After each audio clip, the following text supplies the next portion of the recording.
Empty your mind, a powerful motivational story. Have you ever tried to sleep, but your thoughts just wouldn't let you? Have you ever smiled on the outside, while a storm raged inside your mind? Have you ever felt so full of thoughts that you couldn't breathe?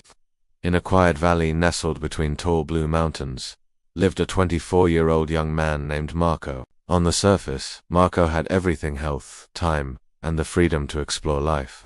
But deep inside, he was at war with himself. His mind was a noisy, crowded place. Thoughts of the past whispered regrets. Fears of the future screamed for attention. It was as if his brain never took a break. He couldn't relax, couldn't sleep peacefully, and even forgot what genuine happiness felt like. His body was alive, but his spirit was drowning.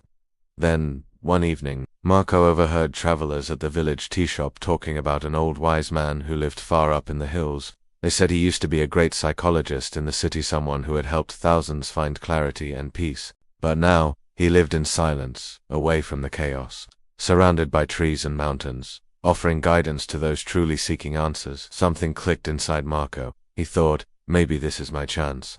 Maybe he can teach me how to calm this storm inside.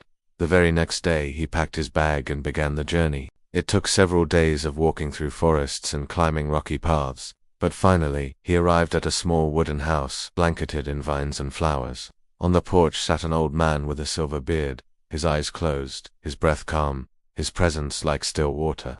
Marco stepped forward and spoke softly. "Grandfather, my mind is troubled. It's always filled with thoughts. I feel lost, anxious. I just want peace. Can you help me?" The old man opened his eyes slowly and looked at Marco with a kind smile. "Ah," he said, "so you seek peace. Good. Then come with me." Without another word, he led Marco to a small garden behind the house. There, he filled a glass with water to the very top, so full that the surface shimmered, ready to spill with the smallest movement. "Take this," the old man said, handing the glass to Marco. "Walk to the end of the village and return. But be careful, not a single drop must spill." Marco was confused. What did this have to do with peace? But he obeyed. Holding the glass with both hands, he began walking. The path was uneven. The wind tugged at his clothes, people passed by and animals barked, but Marco didn't notice any of it. His entire focus was on that one task, keeping the water from spilling. His steps were slow, every breath was careful. He ignored every distraction. When he finally returned, he handed the glass back to the old man, smiling. "I did it," he said proudly. "Not a single drop." The old man nodded. "Good, but tell me, did you see the children playing by the tree?" Marco frowned. "No."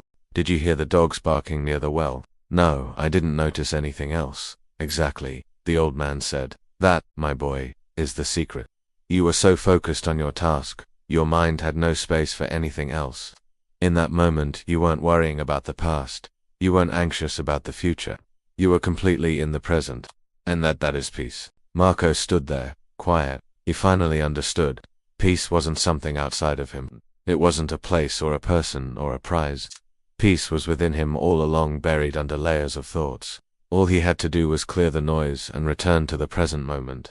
He bowed his head and whispered, "Thank you." As the sun set behind the mountains and birds returned to their nests, Marco began his journey back home. But this time, the road felt different. His steps were lighter. His breath was calmer. He was no longer running from his thoughts. He had learned to observe them without being trapped by them. From that day on, Marco practiced the art of emptying his mind, focusing on the now, letting go of what he could not control, and slowly, peace became his natural state. Moral of the story: peace is not a destination. It is a decision to live in the present moment. When your mind is fully here, not wandering in the past or worrying about the future, that's when you discover true stillness. Like holding a full glass of water, life becomes balanced when we move with awareness. If this story touched your heart, share it with someone who needs to hear it today. And don't forget to subscribe for more inspiring tales like this one. Until next time, stay mindful, stay present, and keep moving forward.